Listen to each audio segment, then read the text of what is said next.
Welcome to the Inside Elections podcast, where we analyze elections in a nonpartisan, data-driven, and accessible way. In this episode, we're looking beyond the Beltway to talk about governors. We'll discuss the most competitive gubernatorial races of 2026 and talk through the most difficult races to handicap. We'll preview 2025's contests in Virginia and New Jersey, and we'll do it all with Jessica Taylor of the Cook Political Report with Amy Walter. Buckle up.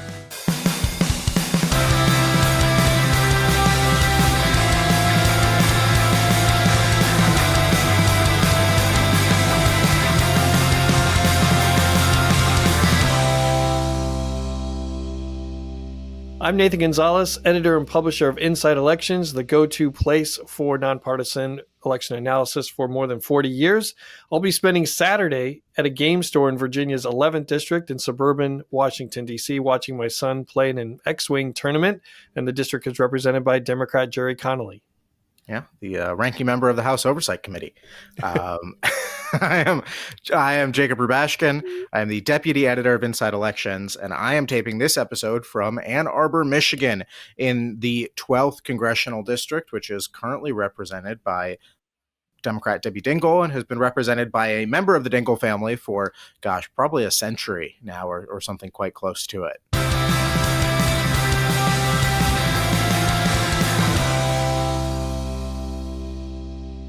Before we get into the meat of this episode, let's do some headlines. Jacob, what should people not miss?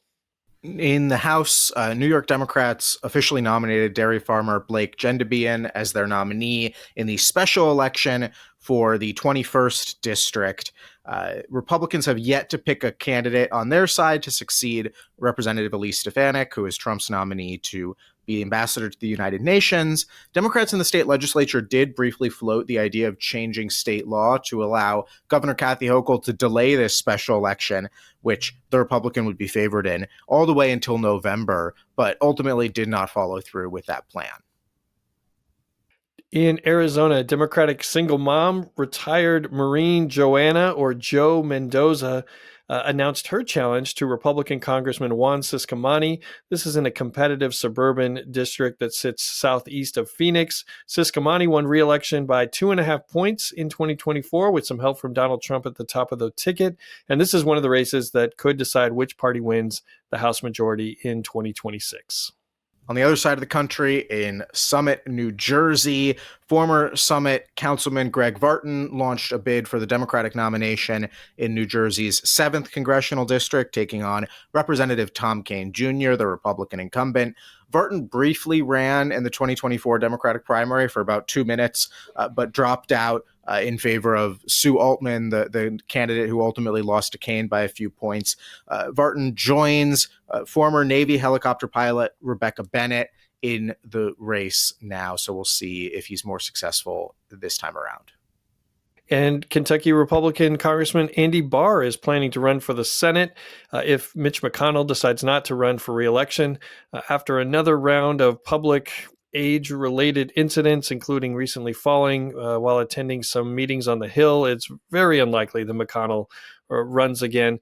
Barr would start as the front runner, but open seats in Republican states usually attract a crowd of Republican candidates, and so we'll see how that shakes out.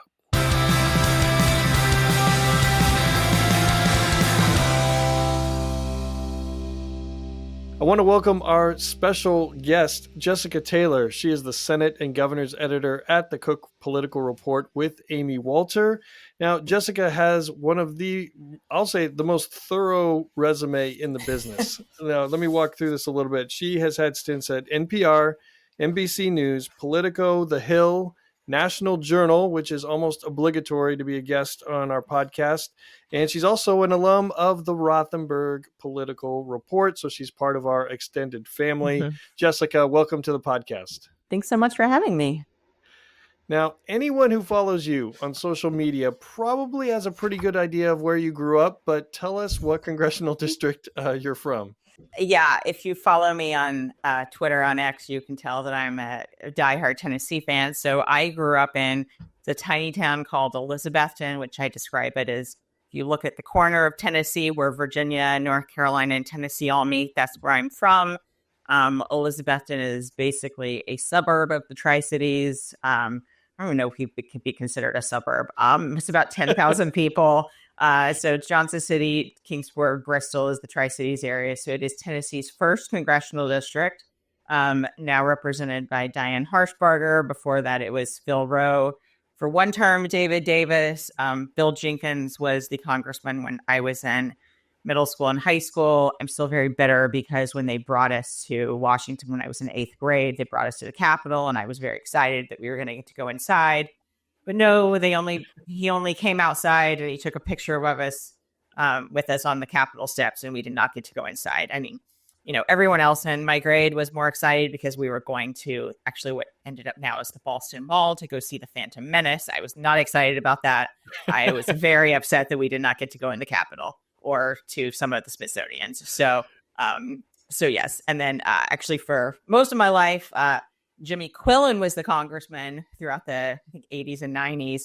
And the VA hospital there is named after him and the ETSU Medical Center. So he was congressman for a very long time.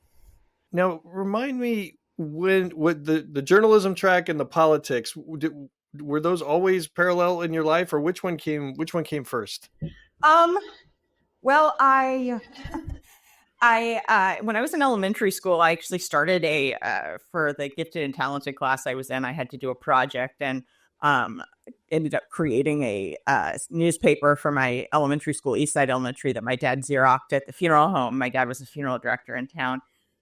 So I guess the journalism part, but then I'm trying to think what year that was, because probably the first year I got interested in politics was 1992, which was Bill Clinton's election, the Bush-Clinton race, because their neighbors had just moved to town and from Arkansas to open up the Walmart in town. And they knew the Clintons because apparently if you're from Arkansas, everyone knew the Clintons. So they were delegates to the DNC, and her name was Shirley Loggins. And she brought me back buttons and a signed picture of Bill and Hillary and Alan Tipper. I still remain amazed that it's Alan Tipper that got a divorce and Bill and Hillary are still together, but I digress when we think back to that time. So I got very into politics with that. Thought it was very cool. I even went around our Southern Baptist church saying that we were voting for Bill Clinton, which my very conservative parents said they were not. This does not reflect my... Trying to get your parents kicked out of church? Is that... Yeah. I was 7, I would like to say. This does not reflect or how I view things today, of course, but we're nonpartisan. The political reporters, of course, as you all are. But yes, so I was a very impressionable 7-year-old. So yeah, I got interested in politics that way. My parents were like somewhat active in local politics, actually. My mom campaigned for a half-cent property tax increase that would fund a new middle school. And she brought me around door to door, essentially being like, they built a new jail and they have air conditioning, and the kids at the junior high don't even have air conditioning. So they're treated worse than the prisoners. In fact, when I was cleaning out their house, I actually found apparently a letter to the editor I had written at like 11 back in this. It did not pass because we are a very Republican area. That area of East Tennessee actually was very Union, even during the Civil War. So it goes back. Voted Republicans for centuries. So yes, they did not vote on the property tax increase. But my mother did work with another woman in town and successfully got a band room built at the junior high, at least. So, so my mom was very active in like school politics, I would say, even though neither of my parents ever had elected office, but they were, my mom was president of the PTA and band boosters. And my dad could have run for local office if he wanted to. We always told him because he literally knew everyone in town. So, but it was when I got to Furman in South Carolina that the two kind of melded. My freshman year there was the 2004 election, and Furman co-hosted one of the Democratic primary debates. That's right. Right. And so I was covering it for the newspaper, for the student newspaper, The Paladin, which I went on to be editor of for 2 years. And, I thought it was very cool that here I'm this, 18-year-old kid from backwoods Tennessee, and I'm getting to cover John Edwards and John Kerry and Howard Dean. So I think that's where I kind of got the bug, and kind of realized South Carolina was a nice place for those two to intersect, I will say. Well, I'll say that as someone who has worked with you and in the past, and working with Jacob. It's not past, Jacob. I'm not trying to break any news here on the, but I have had a good experience working with people who worked and led their college newspaper. Between you and Jacob, Leah Askari-Nam, who's now at the Associated Press. Erin Covey was an editor at her paper in college, and so I feel like that. I don't know, what are the pressures that you feel as at a college newspaper? It's apparently a good training ground for political analysis and handicapping. So I've found that to be the case. And I just I pulled the Carter County, Tennessee election history because I was curious. And here's a question for both of you. When was the last time that Carter County did not vote for a Republican for president? I mean, it's probably like 1850 or something. I have no idea. So the answer is, and the way I phrased the question is important. The answer is 1912. When Carter County went for Teddy Roosevelt,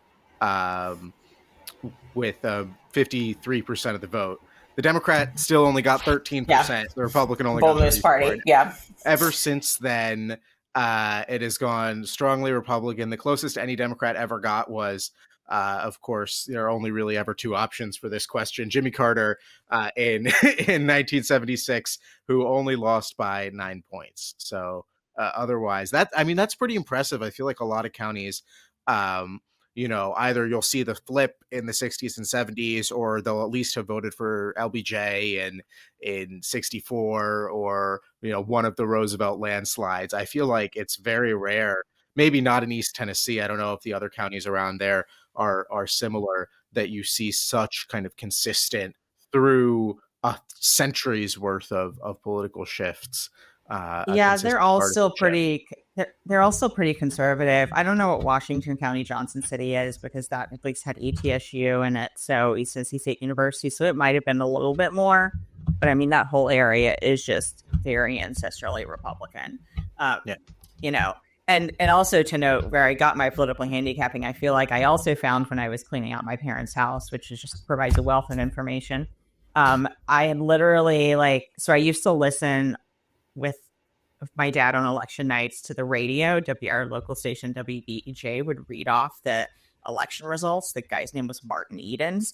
And I had a precinct by precinct tally where I would listen to the election results for DA and city mayor and everything. So wow. That is an incredible level of detail. Yeah. Well, we need to let's talk about some current races. And, but before we move, Jessica, you are the most famous person I know from Elizabethton II. I don't know him, but Jason Witten, I believe, is also Elizabethton he is royalty. He is, so just everyone needs to know that. That's why people tune into this podcast. Yeah, I went to high school. He was a senior when I was a freshman. He bumped into me in the hall one day and said, "Excuse me." But his grandfather was our longtime football coach there. So we coached both him and his brother, Sean, who Sean is now the football coach there. We've won 2 state titles with him. So it's a very Friday Night Lights town where I come from. Football is basically, there's football season, there's waiting for football season. I was in the bands. You may not know if you also follow me. I played French horn. So I was the band nerd who was the editor of the school yearbook in high school. We didn't have a paper. So yes, Jason Witten, future Hall of Famer. Also, they've renamed the street that the high school is on is now named Jason Witten Way, in fact. So I do not have a street in town named after me. So I'm glad you survived, because running into someone Jason Witten's size in the hallway probably was not comfortable. Yeah. Okay.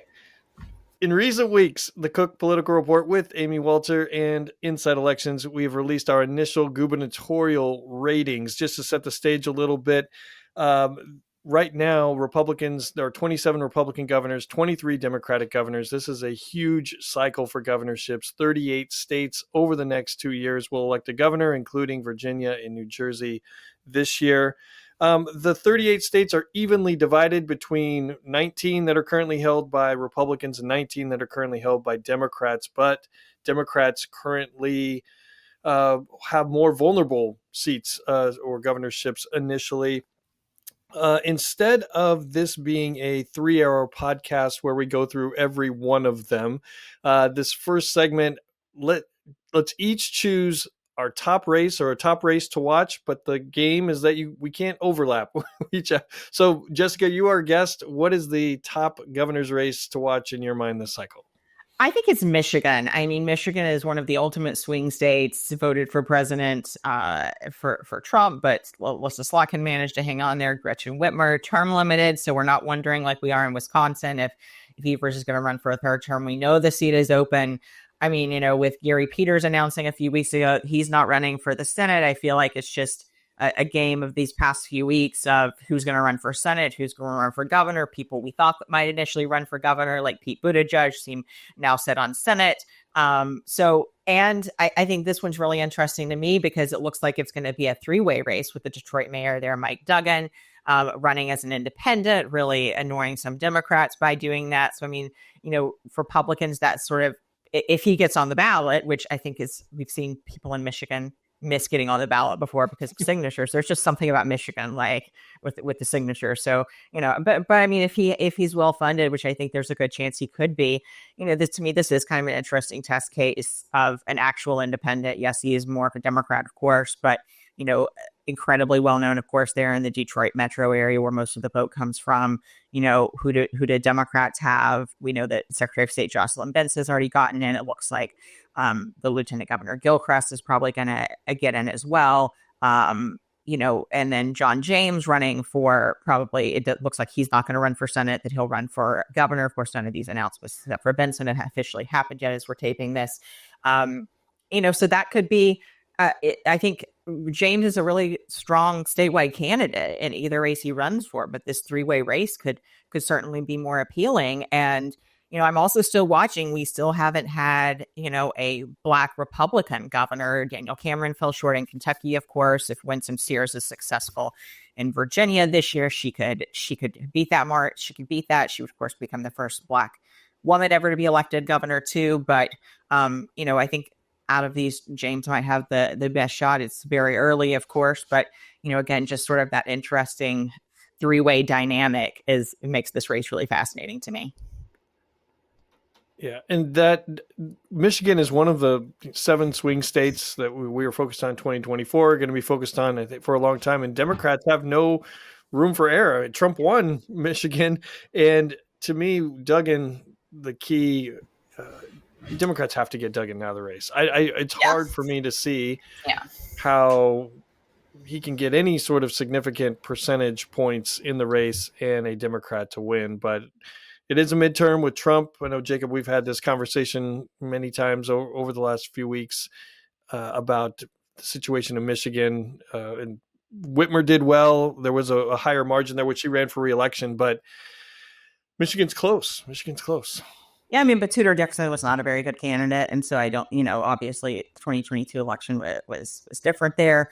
But I think, and I'm curious what you all think too, like as we were making our ratings for this and for Senate, of course, too, the difficulty is like history tells us what this midterm should be like, but we don't know that yet. Like, so many things have been upended in politics. So like I've gotten pushback on Twitter and different things like, you didn't account for this. And like, we can't account for that yet. We don't know what Trump's approval ratings are going to be. We don't know how things are going to turn out. And then, we don't make decision. Like I'm not making, a decision on a race until I know that a certain candidate has announced some things like, okay, maybe you expect them to run, but I think Michigan is a true toss up across the board. But I think you're right with Duggan. Certainly he has the potential to pull more from Democrats overall. So. Yeah, Jessica, you bring up a good point about ratings early in the cycle because there are a lot of things we don't know from the candidates, the political environment. So I think we've all learned you sort of have to go on the fundamentals of the state and our knowledge, intuition, our background on where we think a race is headed, but also be aware that things can change. These ratings Mhm. are not set in stone Yeah. almost 2 years before the election. Yeah. As the environment and conditions change, the ratings can change. So that is, to me, that's comforting. To some people, like, oh, well, you said it was going to be a toss up. Like, yeah, it was 18 months before the Yeah. election. Things change. Yeah. So, Yeah, and I think especially with governor's races, there's it's more difficult to rely on the fundamentals earlier on, right? Because governor's races still can go against the fundamentals in ways that House and Senate races no longer necessarily have that capability to. I mean, I think we both have New York rated as a competitive race, which I think we'll get into. But, if we were just going off of the fundamentals, I'm not sure that would be the case. So governor's races, I feel like, provide a particularly tricky instance of early ratings yeah. relative to all the other stuff we do. Jacob, what's your top state to watch? So my top state to watch is Georgia, the Peach State, for some reasons similar to what Jessica mentioned about Michigan. It's an open state, so Governor Brian Kemp is term limited. He can't run again. It's a very evenly divided swing state, newer on the scene than Michigan, but the presidential election was only 2 points margin in 2024. Biden won Georgia in 2020. Very hotly contested governor's races in 2018 and 2022, and the potential for large primaries or competitive primaries on both sides of the aisle. So on the Republican side, you have the Lieutenant Governor Burt Jones, the State Attorney General Chris Carr, both of whom look headed for a pretty significant clash in the Republican primary. Burt Jones has personal money. He's got money in a leadership PAC. Chris Carr has gotten off to a hot start on his fundraising, but there's still the potential for other candidates to get in. I don't think Marjorie Taylor Greene is going to run for anything statewide, but she likes to talk about it and have her name out there.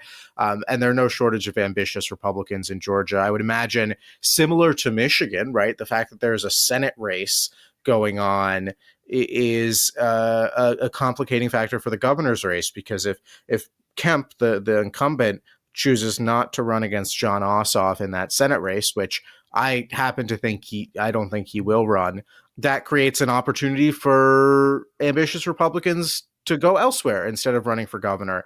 So I think the Republican side is very interesting. Georgia is a state that has been more resistant to Trumpism than some other states when it comes to their internal Republican politics. And then you've got the Democratic side where, potentially this is the first time in 12 years that Democrats aren't putting up Stacey Abrams as their nominee in Georgia. Now, she may run again, and that's got all sorts of Democrats very anxious. Yeah, I had a Republican source tell me I don't think we're that lucky to get her to run a third time. So, Ooh, deep cut. Yeah. I supposedly she's still thinking about it, but we'll see. And if she doesn't run, I think there's the potential for a really significant primary. You've got Keisha Lance Bottoms, the former mayor of Atlanta, who is putting together a campaign team, probably looks the likeliest to run out of the bunch. You've got Representative Lucy McBath, who flipped a Republican seat in 2018. You've got former state senator Jen Jordan, who was the state attorney general nominee in 2022. You've got Michael Thurmond, the DeKalb County CEO. You've got former state senator Jason Carter, who I think is probably a little less likely to run. I feel like his name just bubbled up after his grandfather died, of course. But when I've talked with Republicans, they are the most worried, about McBath. I think they see her as possibly the most formidable of the bunch. Yeah, I mean, she ran a strong race in 2018. She did it again in 2020. They were worried enough about her that they kind of put her in a safe blue district. Mm-hmm. I think that she certainly has a compelling profile.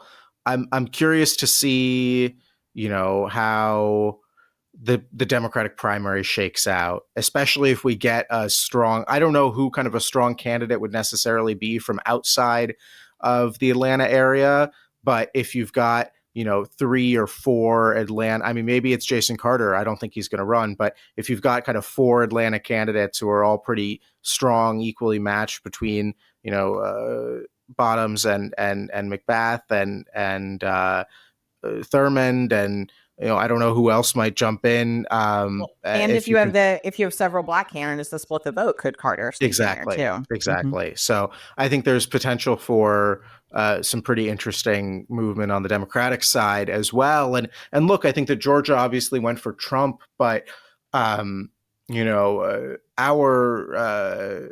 baseline metric, Georgia was one of the only states that actually continued to move in the Democratic direction. So even though it went from Biden to Trump between 2020 and 24, it was relative to the nation as a whole. It was still kind of trending in the right direction for Democrats, right? So Biden basically wins it by nothing. He wins it by 11,000 votes. Harris loses it by 2 points. So a 2-point swing in the context of almost a 6-point national environment swing. That's a silver lining for Democrats there. I think this is going to be a really interesting race, and it's Georgia, so it's going to be incredibly expensive. And I think everyone has the muscle memory that they started to develop in 2017 with the Ossoff special, through the 18 governor's race, through the 2020 and 2022 Senate races. I think that the national media is going to love to cover this race in 2026. Yeah, having two Democratic senators, Raphael Warnock and John Ossoff, I think masks the challenge that Democrats have in Georgia. I mean, every other state, every other office, is held by Republicans, and Trump, flipping it from Biden to Trump just added to that. So, the state I chose was Arizona, because you all took two of the best ones, I think, off the table, but for similar reasons. And I'm watching, so Democratic Governor Katie Hobbs running for re-election. We'll see who the Republican nominee is. Former Freedom Caucus Chairman Andy Biggs is in the mix. There might be some Republicans, even Speaker Johnson, who might be contributing to his gubernatorial campaign in order to get him out of the house. Get him out of the house. But Trump has made an early endorsement of Karen Taylor Robson, and so that there's going to be a primary on that side. But what I'm watching is there a difference between the Trump coalition and the Republican coalition? And this goes for Arizona, Michigan, Georgia, and a plethora of other states. The coalition that helped Trump win these states, will that coalition turn out for other random Republicans when Trump isn't on the ballot? I think that's a key thing to watch in Arizona. I guess I'm not fully, he made that comment at a conservative gathering about Robeson and stuff. I guess I'm not fully convinced that, does he stick by it? Because we know he, can change his mind once people get in his ear. When I was talking with sources, they were certainly pointing out that, but then you have Andy Biggs getting in, what is sort of that Arizona Republican Party just has a mind of its own, and they're going to do what they're going to do, and it's not necessarily going to help them win statewide elections, as we've seen repeatedly. Yeah. So if you watch Robeson's announcement video today, I think she clearly, I think Trump probably got more FaceTime in that video than she did. It was pretty impressive. What it probably does is it gives Robeson an early opportunity to take advantage of those comments. But if she crashes and burns and doesn't and looks like she's going to lose, Trump will surely, he wants to be with the winner. Yeah. He wants to be with the winner. So he'll be like, oh, forget it. Yeah. But like I said, it's just all those people that get in his ear and, but she has money as the key thing that I think we haven't seen. I think obviously if she'd been the nominee in 2022, she'd probably be governor right now. Yeah. Well, she spent $13 million in 2022 in that primary campaign against Carrie Lake, so she's got the resources. Carrie Lake ended up actually being almost. It ended up actually being almost 19 million when I went through and Let's talk about a different category of races. Meaning, as we put together our ratings, what were difficult ones to handicap? Ones that you wrestled with the rating. Let's go in the same order. Jessica, you're our friend, but also our guest. What race did you wrestle with, not knowing quite how to categorize it? It was New York, honestly. And, I know you all right now just do like the battleground or the safe. I mean, we had to put them in like lean or likely for us. And Yeah. I think we really went back on like, should this be a lean Democrat race or a likely Democrat race? And I think largely it's because we don't know what's going to happen in the primary. And, I think that, clearly Hochul is vulnerable. And, if Lawler gets in, obviously, I think that changes things, but it's still a New York statewide race in a midterm election. So I think, we ultimately decided unlikely, which is technically just outside of our competitive category. But I think this one is just right on the cusp. And I think we're starting it there until we sort of see how the likely primary against her shapes up. I think there's a lot of questions we don't know about sort of the state of New York Democrats right now. So, obviously, I think this is a key one worth watching, but it has some sort of unique dynamics. So I think this is, again, sort of going back to the challenges of early handicapping. We can't predict what's going to happen until we know who's running, what's going to happen in that primary. So that was one that like we went back and forth on, like trying to decide, my colleague Matthew Klein and I, when we were kind of going through these ratings. So who do you think is most likely to run against Hochul in a Democratic primary, and is no primary the most likely outcome? I mean, it seems like Delgado is going to do something. Like, I feel like he's just, I still think it's TBD, but it certainly seems, I have a hard time seeing her not getting some type of primary challenge from someone. But is it multiple ones and she still speaks through is the other thing too. So. And even though we're doing the binary solid or battleground, we still wrestled with New York because on paper, Lawler should be a good candidate. New York, Trump did better. There's all the pieces there, and then you take a step back. Like, wait, still New York. What is going on? Jacob, what is a different race? We wrestled with New York as well, but what's a different state that we talked about our rating? So the race on the bubble that I'm going with is Iowa. I think this is one, Nathan, that you and I went back and forth on for a little bit when we were deciding whether to keep it in solid Republican or put it on the battleground. And ultimately, we decided to put it on the battleground. Governor Kim Reynolds could run for a third term. She hasn't said, I believe, explicitly if that's what she's going to do. Iowa has no term limits, so she could run however many times she wants, as Terry Branstad did. I looked it up recently. I think Terry Branstad has spent over a quarter of his life as the governor of Iowa. What? And I think he's served.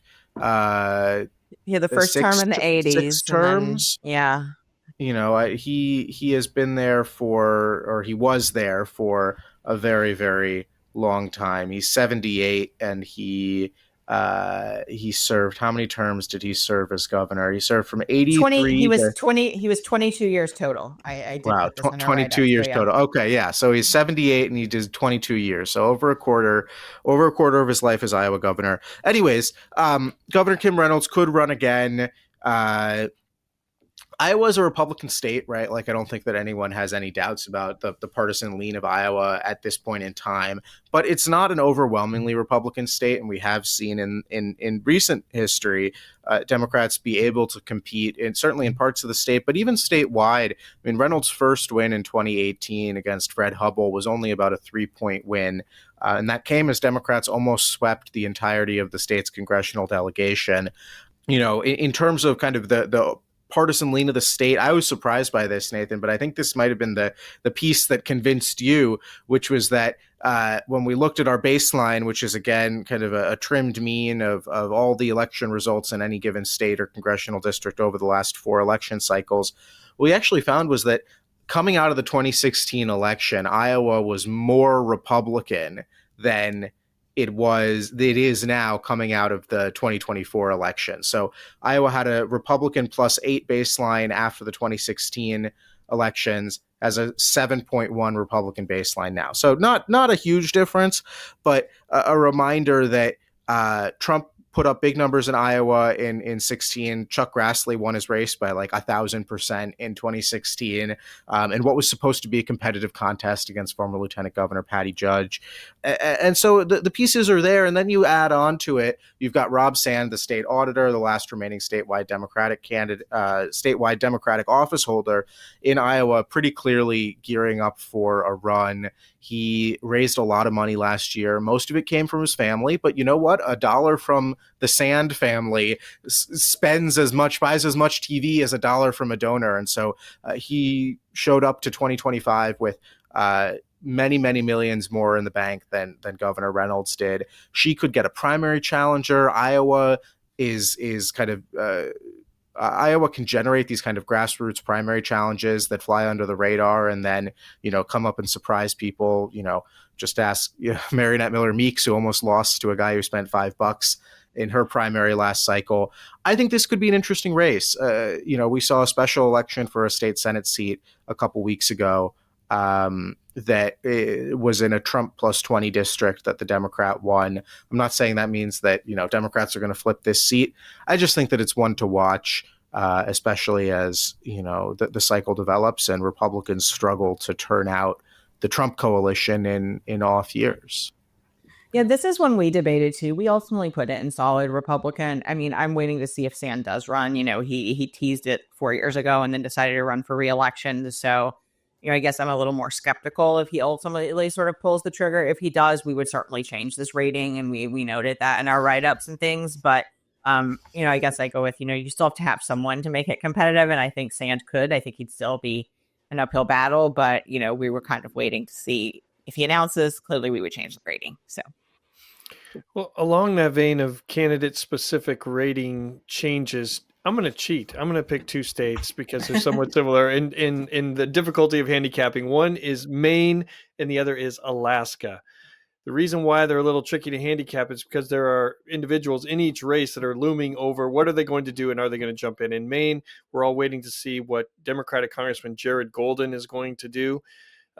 He is one of the rare Democrats who represents a Trump district. Running statewide would actually be easier for Golden than running for re-election from a numbers perspective.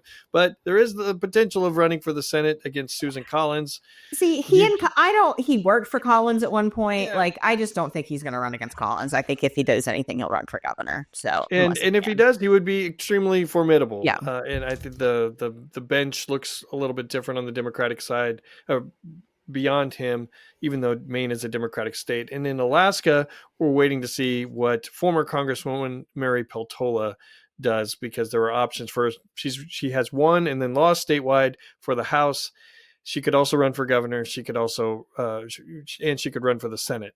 So what does she do? And that impacts the rating or the outlook on the race. And we just have to wait for them to make their decisions.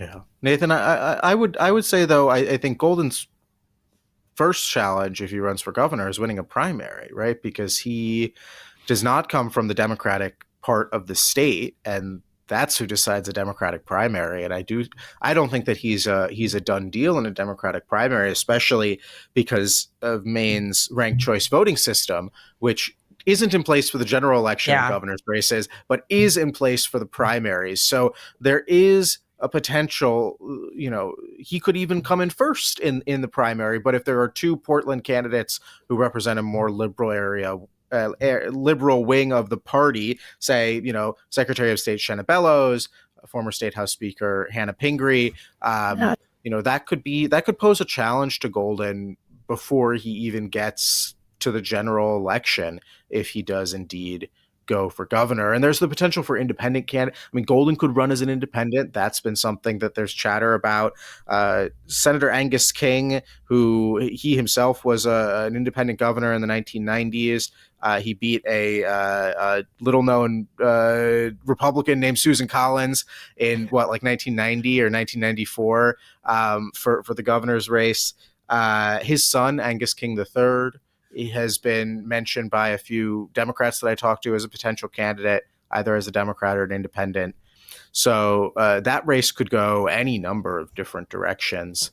I mean, my favorite tidbit about Maine is that a Bush could run as a Republican. Jonathan Bush, who is the nephew and cousin of the former presidents, and certainly he backed Nikki Haley in there. So But this was another fun fact I discovered about Maine when I was doing this, is that Maine hasn't consecutively elected governors from the same party since 1958. So that does give Republicans a little bit of hope there, but I still think it's tough there. They have a kind of very unsettled field too on the Republican side. It sounds like someone who has been a senior author of senior editor of the Almanac of American Politics, but we'll get to that. We'll get to that in a second. All right, let's move on to this year's races. The gubernatorial cycle actually kicks off this year with those races in Virginia and New Jersey. Both seats are open with no incumbent running. Both seats were also very close in 2021. Let's listen to a couple clips from the two likely nominees in Virginia, Lieutenant Governor Winsome Earl-Sears and Democrat Abigail Spanberger. Give me an opportunity, and I'll show you that I will serve you. I have done so, you've heard, as a Marine. I've done so leading a men's prison ministry. I've done so leading a women's homeless shelter, driving them to their various appointments. I've done it. It's why I committed to a life of service for our country and for the people of Virginia. First in law enforcement, then at CIA, working to keep our country safe. And today in Congress, where despite dangerous polarization, I have found ways to bring people together and focus on what really matters. Now, we rated Virginia as tilt Democratic and New Jersey as lean Democratic. Jessica, you have New Jersey rated as lean Democratic and Virginia as toss-up. No, because we don't have a tilt category, unfortunately. I mean, I wasn't going to bring it up, but but is that where your head is at in your seven rating category system? Is that it's a toss-up, but with a slight advantage? I think Spanberger probably does have a slight advantage. Listen, she has the money advantage. She's out there. She decided not to run for re-election to her House seat, so she can focus full time on campaigning. We'll talk about New Jersey in a minute, but that's to the House members running there. We're having to balance both. Earl-Sears is still presiding over the legislative session, so she can't start raising money. She's never been a particularly great fundraiser. She kind of got swept in with Youngkin. And then we also have, of course, history that tells us, except for 2013, that this race typically goes to the opposite party. When I was doing our write-up of this, I think clearly Virginia is poised to feel some of the backlash, especially to federal workers, that we're already seeing in just the first 3 weeks of the Trump administration more heavily than other states. So another thing where we think this is going to have an impact, but we'll see how it actually plays out. So I think that certainly we see the Spanberger is going to make that an issue. But I think the caveat that I would add is that Youngkin, of course, can't run for another term right now because Virginia is, of course, the only state that still limits their governors to one consecutive term. But he's very popular still. They think that, a lot of people think the state is on the right track. And, if Earl-Sears can sort of make a case that I would just be a continuation of Youngkin's policies, I think that can benefit her. But, the fundamentals certainly benefit Spanberger in this. But I mean, the fact that, Virginia was much closer than we expected it to be, just single digits in 2024. So I think that gave me a little bit of pause. So within our rating system, it falls within the toss-up category. I don't think we can call it a lean Democrat race, but again, the fundamentals to me benefit Spanberger. I think Earl-Sears has some sort of catching up to do in that regard. And then I'm looking to that sort of April filing deadline because, Bobby Scott is still sort of talked about if he challenge Spanberger in that primary. I highly doubt it because he would have to be gathering signatures right now. And I think it's sort of more of talk, certainly. Denver Riggleman has talked about running as an independent, going back to sort of our conversation in Michigan about independence. I still think that's doubtful. Of course, former Republican member that lost his primary there, and he actually endorsed Spanberger, appeared in an ad for her in her last House race and things too. And I'm not sure he's someone who would split the Republican side enough, given his, clear, anti-Trump allegiances now and different things. So, listen, I love Virginia governor's elections. I have been covering them since the beginning of my career, really. And I'm a Virginia resident now. I've actually weirdly now lived in Virginia longer than I've lived in Tennessee almost. So, Look out. Yeah. And So. and Trump made things a little more interesting by finishing better than expected in New Jersey than he Yeah. did in 2020. So my question for both of you, let's fast forward to Labor Day, this Labor Day. Which race are we going to be talking about more? New Jersey or Virginia? I mean, I think it depends on who Republicans nominate in New Jersey, too.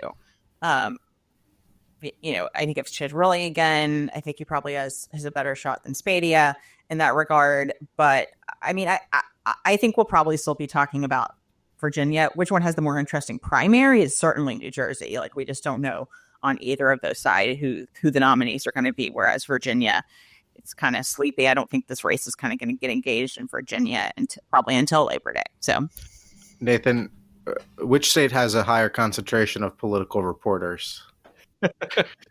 That is unquestionably Virginia. Well, the DC area and the focus on Virginia. Yeah, I think it's going to be Virginia. I think no matter what, the focus, the overall focus will be on Virginia. I also think that New Jersey, I'm very interested to see kind of how New Jersey develops, especially, I mean, I think if it's Chidrelli again, that seems to be kind of the universe in which it can go in an interesting direction. If it's Spadia, I don't think that race becomes compelling at all.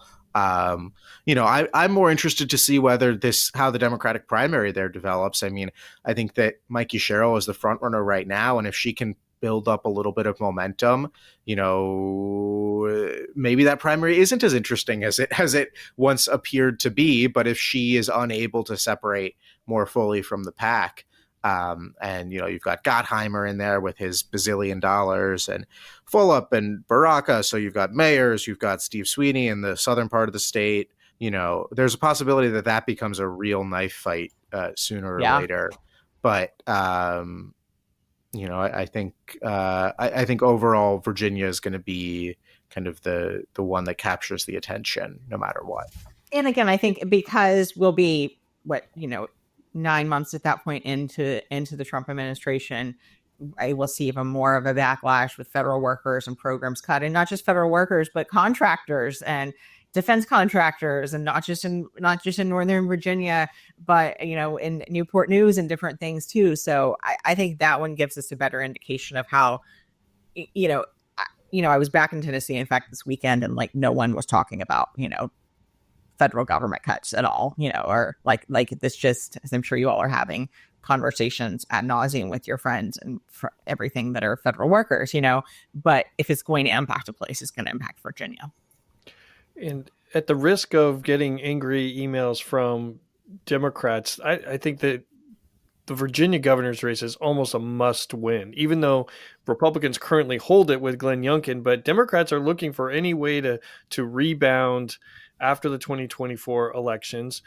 And Virginia still has a Democratic lean to it in most cases. And if they're not able to win with a Trump presidency and all of the things we've seen over the last 3 weeks, things start to, then Democrats would really need to do some soul searching about what their coalition looks like.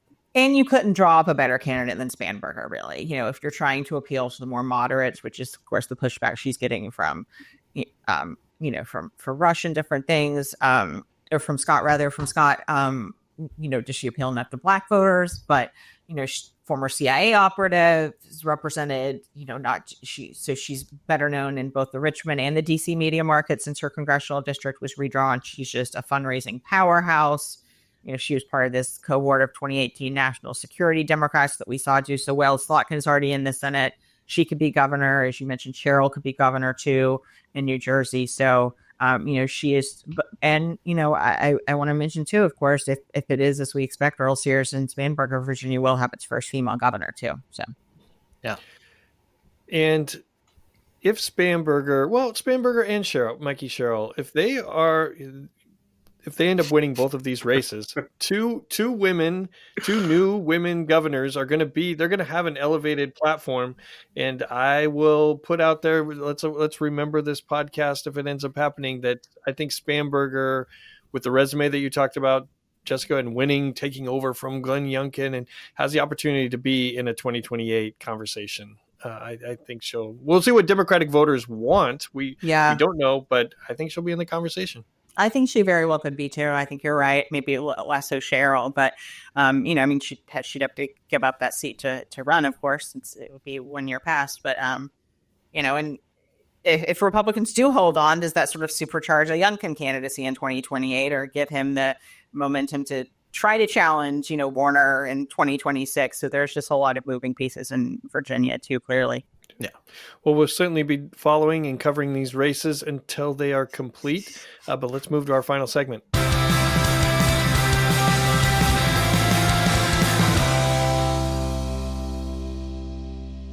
And now it's time for our final segment, Look What I Found, where we bring up literally anything that we've been into recently. Jacob, kick us off.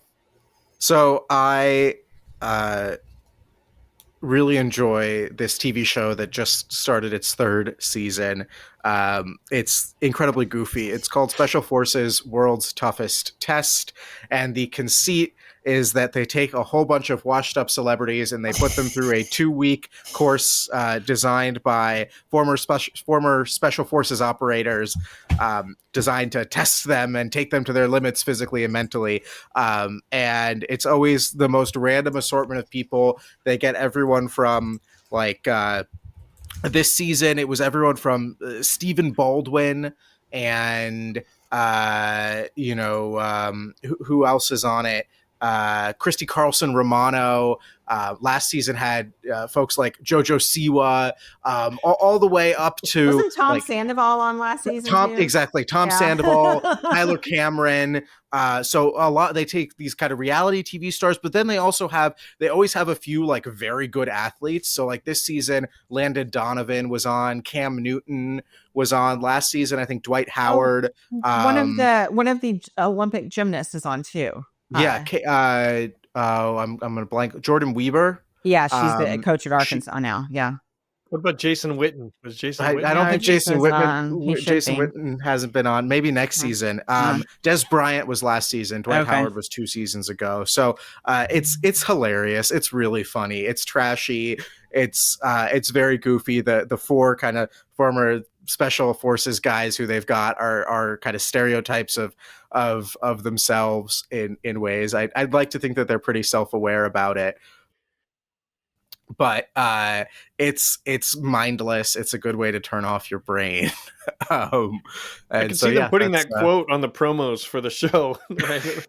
Mindless, just turn off your brain. No, that sounds. I haven't watched it, but I could see myself. I think you'd like it, getting Nathan. into it. And maybe Derek Van Orden could do a guest cameo. There is a guy who shows up later in every season who looks kind of like Derek Van Orden. So, are we sure it's not? I think he's Scottish, so he's not. He can yell at the tourists. He can yell at the high school tourists. Exactly. Is his name Merrick Landlorden? And you're they actually don't say his name. They just call him the operator because he's so secret that they never show his face. They just show his goatee or his beard. I don't think we can rule this. People are saying, I don't know if we can rule this out. Jessica, what did you find? All right. Mine is also a TV show, but it just premiered. It's called Paradise on Hulu. It stars Sterling K. Brown.